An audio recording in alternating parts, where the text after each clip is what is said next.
అగ్రిగోల్డ్ బాధితులకు ఊరట కలిగే పరిస్థితులు కనిపిస్తున్నాయి. ఖాతాదారులు కోల్పోయిన సొమ్మును తిరిగి చెల్లించేందుకు ఫిబ్రవరి 1 నుంచి ఆస్తులను విక్రయించనున్నారు.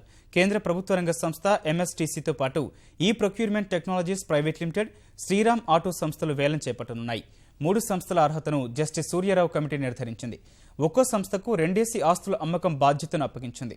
ఆస్తుల వేలానికి సంబంధించి పత్రికల్లో ప్రకటనల ద్వారా విస్తృత ప్రచారం చేయాలని కమిటీకి హైకోర్టు సూచించింది.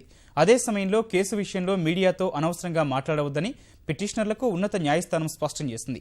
అమ్మకాల లావాదేవీలన్నీ పారదర్శకంగా ఉండాలని ఇప్పటికే పలుమార్లు హైకోర్టు స్పష్టం చేసింది.